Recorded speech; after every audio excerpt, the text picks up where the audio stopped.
अवतारम संसार सारम भुजगेन्द्रहारम सदा वसंतम हृदया। जय श्री जगन्नाथ। जय श्री जगन्नाथ। आज ओडिशार अगणित दशम श्रेणी छात्र छात्री मान को सुस्वागत अभिनंदन। आज कालांश आज कालांश साहित्य सिंधुर सर्वसह माटी शीर्षक कविताटी को अति सुंदर भाव संप्रसारण करने आम गणर उपस्थित रही शिक्षक कवि श्रीजुक्त निराकर स्वाई सार। सर्वसह माटी जहाँ को रचना करिछंती आमर स्वाधीनता परवर्ती समयर जड़े प्रख्यात कवि विद्युत प्रभा देवी जे कि 1926 मसीह भूमिष्ठ होते एवं 1977 मसीह इहलीला संवरण करथिले। समय अवधि स्वल्प हेले मध्य से राशि राशि कविता पुस्तक आम ओडिया साहित्य भंडार को समर्पण करी रुद्धिमंत करिछंती। कवयित्रींकर जन्म हुए अविभक्त कटक जिला आली थाना अंतर्गत नाटरा ग्राम रे। कविंकर सृष्टि रे स्वदेश प्रीति सांस्कृतिक चेतना जीवन बोध आध्यात्मिकता निसर्ग सृष्टिर मंजुल परिप्रकाश तांक रचिता कविता पुस्तक सविता उत्कल सारस्वत प्रतिभा कनकांजलि मरीचिका विहायसी झराशिउली स्वप्नदीप काकली जहाकु जे संचयन माटी पानी पवन प्रभृति ओडिया साहित्य को रुद्धिमंत करिछि। संचयन पुस्तक पाई कवयित्री विद्युत प्रभा देवी ओडिशा साहित्य एकेडमी तरफ पुरस्कृत होइछंती। पठित कविताटी माटी पानी पवन कविता पुस्तक गृहीत। एथिरे सर्वसाह माटी को माँ सहित तुलना करी कवि माटी मार महनीय गुणावली वर्णना करछंती ओ मनुष्यर सुप्त दिव्य चेतना को जागृत करैबा पाई कवयित्री एठारे आमको आह्वान देछंती। तेबे आसंतु सर्वस्व माटी आज सुंदर भाव संप्रसारण करने उपस्थित रही आम गहन रे शिक्षक कवि श्रीजुक्त निराकर स्वाई शुणिबा। जय श्री जगन्नाथ। ये जो माटी कविताटी लिखिछंती नारी कवि विद्युत प्रभा देवी ये लोग कहूथिले हमर सार जे जीवनर स्वल्प काल भितरे से रचना करि जाइछंती सुंदर सुंदर साहित्य कृति कही रखे। जीवन रे किए केते दिन अधिक बंचिला ताहा गुरुत्वपूर्ण नुहे। जीवन रे किए केते भल काम कला ताहा ही गुरुत्वपूर्ण। ये माटी पंचभूतरु एक भूत बा मूल तत्व खीप अप व्योम मरुत तेज ये पंच महाभूत रे सृष्टिर प्रत्येक सत्ता स्थिति माटी उपरे ये पांच सत्ता में पाऊ माटी रे पाऊ माटी भितरे पाऊ। माटीर महनीयता प्रतिपादन करने को जाई ओडिया साहित्यर छंद रसिक कवि राधामोहन गडनायक कहिथिले जेतेबेले माटी समस्तंकर सेवा करने को चाहिथिले स्रष्टांकर निर्देश रे कार्य करने को चाहिथिले सेतेबेले सूर्य चंद्र पवन एमाने समस्ते माटींकर सेवा कले। सेठी स्रष्टा कहिथिले आउ थरे ढाली देई अमीय चाहाणी देहमय बोली देई स्नेहमय पाणी प्रकाशिले विमुग्ध वचने विजयिनी आदि तुमे ए विश्व भुवने सुंदरी कल्याणी नम्र होईच विराट आदि तुमे जगतर राणी। से जगतर राणी माटी मार महनीयता प्रतिपादन करिसंती आमर कवयित्री बा नारी कवि विद्युत प्रभा देवी। कविता आरंभ करिबा। ସରବସହଣୀ ମାଟି ସବୁରି ଉପରେ ସ୍ନେହ ତୋହର ସମାନେ ଦେଇଛୁ ବାଣ୍ଟି। ମାଟିକୁ ସରବସହଣୀ ବୋଲେ ସବୁ କିଛି ସହୁଥିବାରୁ ତାକୁ ସର୍ବଂ ସହା ମାଟି କୁହାଗଲା। ପିମ୍ପୁଡ଼ି ଠାରୁ ହାତୀ ପର୍ଯ୍ୟନ୍ତ, କୃମି ଠାରୁ ତିମି ପର୍ଯ୍ୟନ୍ତ, ଛୋଟ ବୃକ୍ଷ ଠାରୁ ବଟ ବୃକ୍ଷ ପର୍ଯ୍ୟନ୍ତ ଏ ସମସ୍ତ ସୃଷ୍ଟିକୁ ମାଟି ତାରି ଉପରେ ଧରି ରଖିଛି। ଆମର ଅଳି ଅର୍ଦ୍ଦଳି ଲୀଳା ଖେଳା ଅତ୍ୟାଚାର ସବୁ କିଛି ସହୁଛି, ପ୍ରତିବଦଳରେ ସ୍ନେହ ମମତା ଅଜସ୍ର ଜାଡ଼ି ଦେଇଛି। ତେଣୁ ମାଟି ମାକୁ କବୟିତ୍ରୀ କହିଛନ୍ତି ସରବସହଣୀ ମାଟି ସବୁରି ଉପରେ ସ୍ନେହ ତୋହର ସମାନ ଦେଇଛୁ ବାଣ୍ଟି। କାହାକୁ ସେ କୃପଣତା, କାହା ପ୍ରତି କୃପଣ ଭାବ ପ୍ରକାଶ କରିନାହାନ୍ତି ମାଟି ମା। ସମସ୍ତଙ୍କୁ ଯିଏ ଯାହା ଆବଶ୍ୟକତା କରିଛି ବଞ୍ଚିବା ପାଇଁ ତାର ଯାହା ଯାହା ଦରକାର ସବୁ କିଛି ମାଟି ମା ଅତି ସୁନ୍ଦର ଭାବରେ ଯୋଗେଇ ଦେଇଛି। କବୟିତ୍ରୀ କଣ କହୁଛନ୍ତି ତାର ପର ପଦରେ? ତୋର ମିଠା ପାଣି ତୋ ଧୀର ପବନ ଦେହ ମୋ ଦେଇଛି ବଳ ଶକ୍ତି ଦେଇଛି ତ୍ରୁପତି ଦେଇଛି ତୁ ଗଛ ଲତାର ଫଳ। ତୋର ମିଠା ପାଣି ତୋ ଧୀର ପବନ ଦେହ ମୋ ଦେଇଛି ବଳ। ମିଠା ପାଣି କହିଲେ ଆମେ ପାଣି ଦି ପ୍ରକାର, ଗୋଟେ ଲୁଣି ପାଣି ଯାହା ଆମେ ସମୁଦ୍ର ବା ଚିଲିକାରେ ଅଛି ଆମେ ଜାଣିଛେ, ଲବଣାକ୍ତ ଜଳ, ଆଉ ଅନ୍ୟ ଜଳ ଧର ନଦୀ ପୋଖରୀ ନାଳ ବନ୍ଧ ଗାଡ଼ିଆ ଆମର କୂଅ ଜଳ ଏଗୁଡ଼ାକ ସବୁ ମଧୁର ଜଳ, ସେଇଟାକୁ ମିଠା ପାଣି ବୋଲି କୁହାଯାଇଛି। ଏଇ ଯୋଉଟା ଆମେ ବ୍ୟବହାର କରୁଛୁ ପାନୀୟ ଆକାରରେ ରୋଷେଇବାସ ପାଇଁ, ଏଇଟା ଏଇ ମଧୁର ଜଳ ଆମକୁ କଣ ଦେଇଛି ନା ଆଉ ଧୀର ପବନ, ମଧୁର ଜଳ ଧୀର ପବନ ଦେହ ମୋ ଦେଇଛି ବଳ, ଆମ ଦେହରେ ବଳ ଦେଇଛି। କାରଣ ମାଟି ବିନା ଯେଭଳି ଆମେ ବଞ୍ଚି ପାରିବାନି, ପାଣି ବିନା ସେଭଳି ଭାବେ ବଞ୍ଚି ପାରିବାନି, ପବନ ବିନା ସେଭଳି ବଞ୍ଚି ପାରିବାନି। ଇଏ ତିନିଟି ଯାକ ଆମ ଶରୀରକୁ ଧରି ରଖିଛି, ଗଢୁଛି, ବଳ ଦେଇଛି, ଶକ୍ତି ଦେଇଛି, ତ୍ରୁପତି ଦେଇଛି ତୋ ଗଛ ଲତାର ଫଳ। ଆମେ ଯେତେବେଳେ ଦୁର୍ବଳ ହଉ ବା ଜ୍ୱରରେ ପଡ଼ୁ ରୋଗରେ ପଡ଼ୁ ଡାକ୍ତରମାନେ ସାଧାରଣ କହନ୍ତି ଫଳ ଖାଅ, ଅଙ୍ଗୁର ସେଉ ନାସପାତି ଏଇସବୁ ଆମର କଥାରେ ରହିଛି, ଅଙ୍ଗୁର ରସ ଖାଇଲେ ଦେହରେ ବଳ ବଢ଼େ। ତେଣୁ ଏଇ ଯେଉଁ ତାର ଗଛ ଲତାର ଫଳ ଆମ ଦେହରେ ଶକ୍ତି ଦେଇଛି, ଆଉ ଖାଇଲେ ଆମକୁ ଭଲ ଲାଗୁଛି, ଆମେ ତୃପ୍ତି ହଉ। ତା ଗଛ ଲତା କଣ ନା ଜୀବ ଜଗତ ଆଉ ନିର୍ଜୀବ ଜଗତ ସବୁ ମାଟି ଉପରେ ତାର ଭରା ଦେଇ ସ୍ଥିତିକୁ ଜାହିର କରନ୍ତି। ତେଣୁ ଏଇ ଗଛଲତା ମାଟି ଉପରେ ରହି ସେଇଥିରୁ ରସ ଶୋଷି ସେମାନେ ଆମକୁ ଶକ୍ତି ଆଉ ତୃପ୍ତି ପ୍ରଦାନ କରୁଛନ୍ତି। ତେଣୁ ଏଇ ଗଛଲତା ହେଉଛନ୍ତି ମାଟି ମାର। ତେଣୁ ଶକ୍ତି ଦେଇଛି, ତୃପତି ଦେଇଛି ତୋ ଗଛ ଲତାର ଫଳ। ସବୁଜ ଘାସର କଅଁଳ ବିଛଣା ଦିଏ କି ଆରାମ ମୋତେ, ମା ପରି ମୋର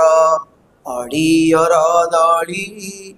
କେତେ ନ ସହିଛୁ ସତେ। ସବୁଜ ଘାସ ଅର୍ଥାତ୍ ଶାଗୁଆ ଘାସ,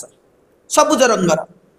ଇଏ କଅଁଳ ବିଛଣା, ଘାସକୁ କଅଁଳ ବିଛଣା ସହିତ ତୁଳନା କରାଗଲା। କାହିଁକି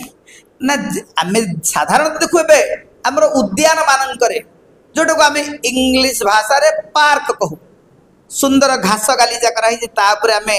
କଣଟେ କିଛି ଗୋଟେ ବସ୍ତ୍ର ହଉ କଣଟେ ଗୋଟେ ପକେଇ ଦେଇକି ଶୋଇପଡ଼ିଲେ ଆମକୁ ଆରାମ ଲାଗୁଛି। ମାଟି ଉପରେ ତ ସେମିତି କୃଷକ ଶୋଇଯାଏ ଚାଷ କାମ କରୁ କରୁ, ମାଟି ଉପରେ ତ ପଥଚାରୀ ମାନେ ଶୋଇଯାଆନ୍ତି। ଏବେ ସିନା ବାସଗୃହ ଭବନ ସୁନ୍ଦର ସୁନ୍ଦର ଅଟ୍ଟାଳିକା ନିର୍ମାଣ, ସେତେବେଳେ ଆଦିମ ମଣିଷ ଏ ମାଟିର କଅଁଳ ଘାସ ଉପରେ ଶୋଇଯାଉଥିଲା। ଆଧୁନିକ ମଣିଷ ଉଦ୍ୟାନରେ ଯାଇକି ଶୋଇପାରୁଛି କଅଁଳ ଘାସ ଉପରେ। ତେଣୁ ଏ ମାଟି ମା ଉପରେ ଥିବା ସବୁଜ ଘାସର ଯେଉଁ କଅଁଳ ବିଛଣାଟା କି ଆରାମ ଦିଏ, ତାକୁ ବିଛଣା ତାର ପ୍ରତିଶବ୍ଦ ହେଉଛି ଶଯ୍ୟା, ସେଜ, ଯାହା ଉପରେ ଆମେ ଶୋଉ। बा शयन करूँ आमको आराम दिए माँ परी मोर अली अरदली बेले अली अर्दली आमर जेते सब अझट सबू ही माटी माँ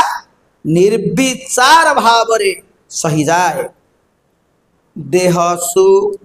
दुख पाई साइती चुकेते चेरमूली गछलता मन सुख लागी नई समुद्र रे भरी अछु हस कथा देह दुख पाई साइती चुकेते चेरमूली गछलता देह दुख कौन ना रोग आमर शरीर को जिते बेले रोग प्रवेश करे माटी माँ केते करुणामयी केते कल्याणमयी से तार व्यवस्था बहु आगर करिछि ता देहरे तार निवारण पाई रोगर निवारण पाई देह दुख दूर करिया पाई चेरमूली गछलता अर्थात औषध ता ऊपर से धरी रखिछि मन सुख लगी साइती चुकेते नई समुद्र रे भरी अछु हस कथा मन सुख कौन ना मनर आनंद पाई नई समुद्र रे भरी अछु हस कथा कहले आमे जेते बेले पर्यटन रे बा परिभ्रमण रे जाऊ देखु समुद्र महानदी गंगा गोदावरी बड़ बड़ नदी देखिले जलप्रपात देखिले किंबा समुद्र देखिले आम मन विशालतार भरी जाए मनरे आनंद भाव जागृत हुए आमको सुख लगे से कवयित्री कहते आम मन सुख पाई तू नदी समुद्र रे हस कथा भरीचु अर्थात आम मन आनंदर खोराक जोगेचु से जगह बुकु मो फूलाए आखि मो भूलाए तो बण पक्षीर डाक सरग डाकिले मन बळे नाही छाड़ीबाकू तोर काख बुकु मो फुलाए आखि मो भुलाए अर्थ गर्वरे मो छाती फुली उठे मु माटी मार संतान ए माटी ऊपर मु जीवन धारण करिछि ए माटी मोर माँ ये कथा कहला बेलू गर्वरे मो छाती फुली उठे बुकु मो फुलाए आखि मो भुलाए धर मु गोटे दृष्टि रे चाहिए गोटे आड़ू हठात एपटे मयूरटी राभ देला बोबेला संगे संगे मो दृष्टि पथ गुड़ा हुए मु चाहे केउ आड़ू पक्षीर राभ शुभुची कोइलीटे विपरीत दिगरे राबी देला एपटू जो दृष्टिपथ अच्छी दृष्टि पुणी मोर भूली जाए अर्थात मो दृष्टि पथ हुड़ा हुए कौन शुणिले ना ए माटी माँ ऊपर जो बण अच्छी से बण रे जो पक्षी माने अछंती से पक्षी मानकर सुंदर काकली कलरब आम दृष्टि पथ हुड़ा कर दिए तेणु ये कवयित्री सुंदर शब्द विन्यास करिसंती बुकु मो फुलाए आखि मो भुलाए तो बण पक्षीर डाक सरग डाकिले मन बळे नाही छाड़ीबाकू तोर काख एठारे काख अर्थ कोल काख शब्दर अर्थ कोल यही माँ माटीर कोल सरग डाकिले अर्थात स्वर्ग सुख दबाकू किए कही ए मर्त्यधाम छाड़ीबाकू कहिले सतरे मृत्यु तो हेले आमे ए मर्त्य छाड़बू कहीं जदि कह आहुरी भल जिनिस अच्छी स्वर्ग रे आसे कहीं आमे मरिबा को चाहुना कहीं ना ए माँ माटीर कोल एते महान एते भल आमे आ मोहरे एते पड़ीचु जे सरग डाकिले अर्थ मृत्यु स्पर्श करदेला मात्रे आउ जंत्रणा रही शरीर रे मात्र आमे केही मरिबा को प्रस्तुत नु आमे माँ माटीर कोल माँ कोल छाड़िया कहीं राजी नुह तेणु सरग डाकिले मन बळे नहीं छाड़ीबाकू तोर काख ए माटी माँ केते सुविधा सुजोग मिलबार प्रलोभन देले मध्य ए माटी तो कोल छाड़िया मोर इच्छा हुए ना ये पौराणिक किंवदंतीर गोटे उदाहरण देवी भाई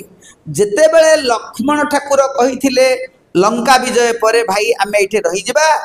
आउ भरत को देदेव सी तो अयोध्या रही विभीषण को जेकोसी गोटे राज्य देदेवा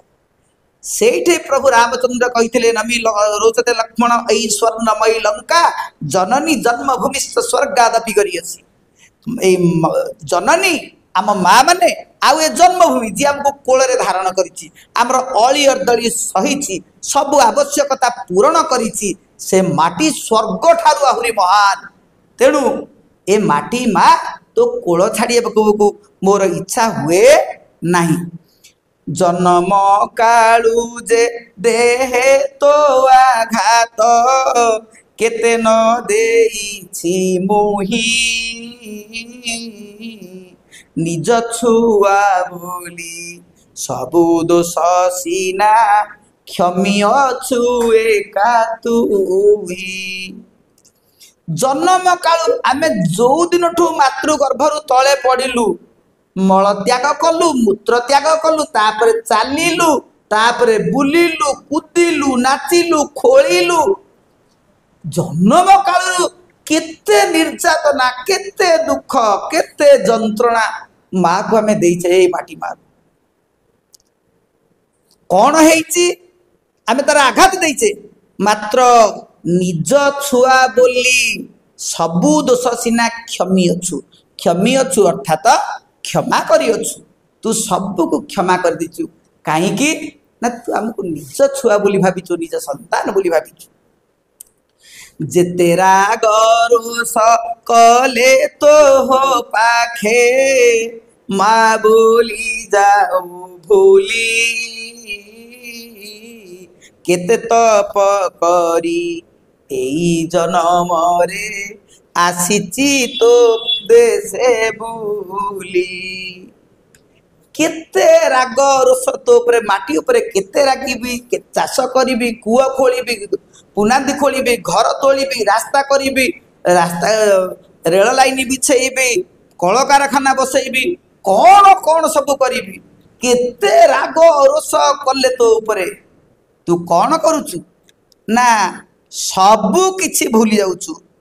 जेते राग रोष कले तो परे माँ बोली जाऊ भूली तू माँ हेबारू संतानर सबु दोष दुर्बलता तार अली अर्दली सबु कथा बुझुचु किंतु दोष दिगक भूली जाउछु तेणु केते मु तपस्या करिछि तो भली जने सर्वंसहा जननी उपरे तो कोले मु आज बुलुछि अमाप धरी जु देती के मोते निदा हे मोर छाती निजे दुख सही ए जगत पाई लागी पड़े दिन राती आमे सेई माँ को किछि मागु जो माँ पाखरे किछि सामर्थ्य थाए माटी माँ पाखरे सबु सहीबार सामर्थ्य थिबारु संतान हिसाब से कवयित्री आज मागुछंती तोर जो धैर्य मापी हबनी अमाप जहा माप हेब नाही मापी हेब नाही धरीजु अर्थात धैर्यरु तोर अमाप धैर्यरु टिकिए मते दे मो छाती निदा हो जाऊ निदा कौन जहा पोला नुहे ताहा होची निदा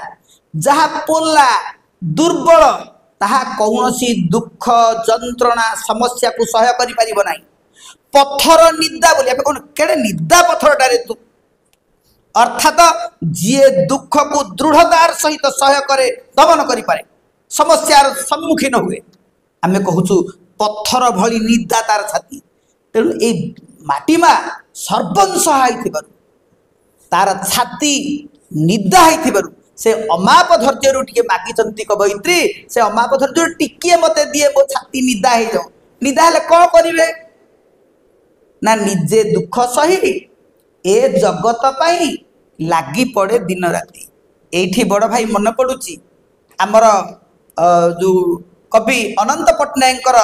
मोहित नुहे मोहरी पाई सबुरी पाई मोहरी प्राण समता पथे पताका बाही शांतिर मुरथि गान जे मु समस्त मो पई आसीनी मु जगत पई आसीची माँ तू जमी जगतर माँ मु तोर संतान तोठू यही गुण टिके आनिकी यही धैर्य टिके पाई ए जगत पाई मु मोर स्नेह ममता आउ साहसिकता एवं कर्म क्षेत्र प्रस्तुत करी जगतर मंगल लगी दिहसीना तोर पहाड़ पथर कल पतर प्राण दुख दड़ मड़ी सहिबाकू मोते करिदे तो परिताण दिहसीना तोर पहाड़ पथर आम देखुचे ए भूमि रूपटा कौठे सागर कौठे खाल कौठे ढीप कौठे पहाड़ कौठे पर्वत ये सब रही तेणु कवयित्री कहले देहसीना तोर पहाड़ पथर हेले प्राणटा जिमिति गछर कल पत्र हसुची पल्लवित हेउची उल्लसित हेउची जल वायु आलोकर संसर्ग रे जिमिति उल्लसित हेउची पल्लवित हेउची तोर प्राणटा तोर संतान मानक पाई से भली सदा सर्वदा पल्लवित तेणु तोर प्राणटा होची कल पत्र भली दुख दड़मड़ी अर्थात दुख जंजाल यही सब सहिबाकू मोते तो भलिया टाण करिदे दुख जंजाल सह्य करी दुनियार हित पाई मो प्राण को बाजी लगेबी एवं समस्तंकर सेवा करी एथि मते टाण करिदे तोर मुकती रे मोर मुकती मा तोर हसे मोर हस तोहरी अंतर आदेश चले मु घोषी तोर महाजस तोर मुकती रे मोर मुकती मा तोर हसे मोर हस यही भारत मार मुक्ति रे एटी स्पष्ट करिसंती पराधीन भारत जदि ताहाले तार संतान माने मध्य पराधीन 1947 मसीह आम निजको पराधीन बोली कहूँ जिते बड़े ए भूखंड छाड़ी विदेशी माने चली गले देश स्वाधीन हो गला तार संतान माने स्वाधीन हेले तेणु मार मुक्ति रे संतान मुक्ति ये कवयित्री कहते तोर मुकती रे मोर मुकती मा तोर हसे मोर हस ये हस बोले कौन ना प्रगति उन्नति ये हस बोले प्रगति आ उन्नति जदि मातृभूमि उन्नति है प्रगति है ताहले व्यक्तिर मध्य प्रगति हम तोर मुकती रे मोर मुकती मा तोर हसे मोर हस तोहरी अंतर आदेश चले मु घोषी तोर महादश मातृभूमि कहब कि तार पार्टी अच्छी कि सी कह मो पे या कर नाई आमे तार आवश्यकता को अनुभव करवा एटा माटी माँ चाहूची आम देश माँ यहाँ चाहूची एटा तार अंतर आदर्श को आमे अंतर रे बुझीबा तेणु कवयित्री सुंदर तथ्य देइछंती जे माटी मार अंतर आदेश सेमती खोला खोली आम भली पार्टी नहीं कहीदेव ए माटी कौन चाहूची ता संतान ठीक से बुझे समझदार आदमी को इशारा काफी है यही न्याय रे कवयित्री कहले तोर मुकती रे मोर मुकती मा तोर हसे मोर हस तोहरी अंतर आदेश चले मु घोषी तोर महादश तोर कीर्ति तोर गौरव गाथा मु घोषिकी तोर जयगान करी मु आग को जीवी चिर दुखर तो पाहांती अंधार राति आसुअछि पाही सेनुआ सपने फुले मु आनंदे जयगान तोर गाई ये से पराधीन भारत समय कविता देश रे ये 26 मसीह जन्म हेले 36 मसीहा बेलू 10 वर्ष है बेलू लवण सत्याग्रह सरीगला 46 बोले 20 वर्ष है बेलू भारत छाड़ आंदोलन चली स्पष्ट भाव देखागला जे भारत भूखंड उपरे ब्रिटिशर्स माने आउ राजनीति करें ना तेणु कवयित्री से कथा को लक्ष्य कर कहते चिर दुखर तो पाहांती अंधार तोर जो पराधीनतार श्रृंखल ये जो पराधीनतार समय से राति सहित तुलना करागला पराधीन भारतर से समय को से प्रपीड़ित समय से अंधकार से समय को अंधकार सहित तुलना करागला स्वाधीनतार नूतन सूर्योदय हेबाकु जाउची से राति पाही आसुची से नुआ सपने मु जानी पारुची मु स्वाधीन हेले कोन करिवि ना आमे चलाइबु देश आमरी ना रे आमे नाउरी हबु से जो नुआ स्वप्न आमे स्वच्छंदरे स्वाधीन भावरे आमे सबु काम करिपु आम उपरे केही अधिकारी नथिबे शोषण नथिबो शासन नथिबो अत्याचार नथिबो प्रपीड़न नथिबो शोषण विहीन गोटे श्रेणीहीन समाज थिबो से जो नुआ स्वप्न भाव विह्वल होइचंती कवयित्री से नुआ सपन रे फुले मु आनंद अर्थ मु उत्फुल्लित हो जाए जयगान तोर गाई भारत माता की जय एई जयगान गाई कवयित्री उत्फुल्लित हो पड़िसंती तू ही देव भूमि तू ही वीर भूमि तू ही मो भारत माँ तोर पाद धूली मुंडे होई बोली रखिबी तोहर ना चेतना गरभा माटी केउठी हजिची खोजी दे मोर चेतनार चाबिकाठी ये स्पष्ट करिसंती जे कविताटी सर्वंशः माटी कोथि पे लिखिसंती ना भारत को माँ बोली कहिसंती एठी स्पष्ट करते तू ही देव भूमि एठारे भगवानंकर समस्त अवतार संगठित होइछे पवित्र आर्यावर्त भारत भूखंड रे सेइति पे तो कहा जाइछि मोदेश तीर्थ गंगा जमुना कृष्णा कावेरी नई मोदेश भितर आर्य जातिर रकत जाउछि बही मोदेश समान किए मोदेश डाकिले विश्वपतिर आसन बिटली जाए कही जने कवि कहिसंती सुंदर पंक्ति तेणु सेइति पे आज कवयित्री कहिसंती ता पूर्व कवयित्री कहि देइसंती तू ही देव भूमि एठारे स्वयं गोलोक बिहारी विष्णु निराकार रु नराकार होइके अवतार रहिसंती माटी उपरे तेणु भारत को देवभूमि बोली कहिसंती एटा तू ही वीरभूमि एठारे भीष्म द्रोण कर्ण अर्जुन रथी महारथी अछंती एठारे रामचंद्र ठारू आरंभ करी एठारे कपिलेन्द्र देव एठारे राजा हर्षवर्धन एमती अनेक पुरु किते राजा ऐर खार बेल महापराक्रमी योद्धा ए इतिहास पृष्ठा पौराणिक पृष्ठा मंडन करिसंती वीर माने तेणु तुही मध्य वीरभूमि तुही मो भारत माँ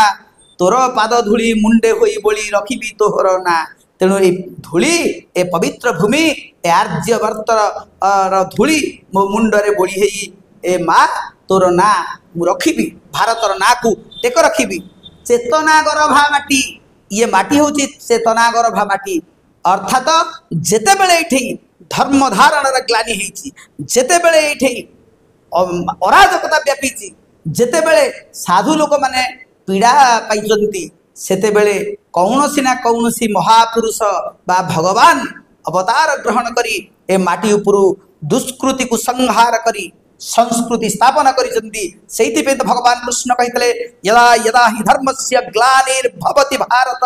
अभ्युत्थानम् अधर्मस्य तदात्मानं सृजाम्यहं परित्राणाय साधूनां विनाशाय च दुष्कृतां धर्म संस्थापनार्थाय संभवामि जुगे जुगे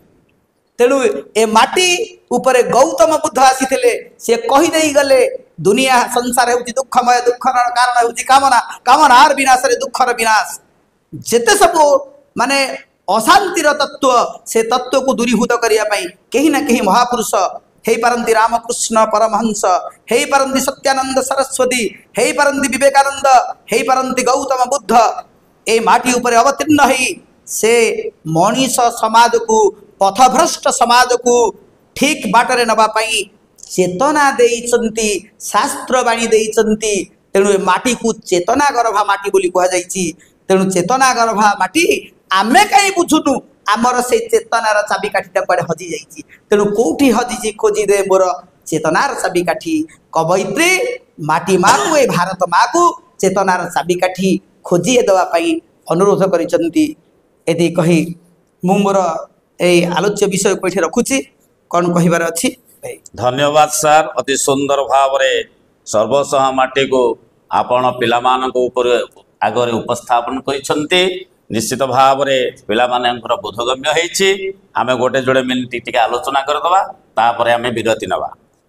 ठीक अछि सर्वसह अर्थ कोन जे सबु किछि सही जाए सर्वसहणी सबु किछि सही बारे से निपुणा बा दक्ष क्षमे अछु हाँ क्षमा करी अछु रोष राग तोष खुशी संतुष्टि दड़मड़ी जंजाल दुख दड़मड़ी दुख जंजाल ठीक अछि देह सिना तोर पहाड़ पत्थर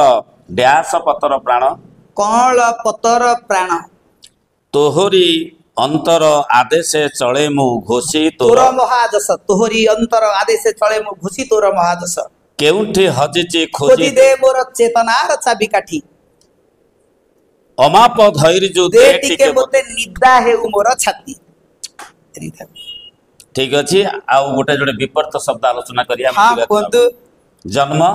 मृत्यु दुख सुख दोष निर्दोष निदा पोला धीर अधीर बा द्रुत अमाप माप कण कर्कश स्नेह घृणा। धन्यवाद अति सुंदर भाव रे आमर सर्वसह माटी को बुझेइछन्ते एवं तार प्रश्न उत्तर रे अंशग्रहण करी पिलामानकर द्वंद्व दूर करिछन्ते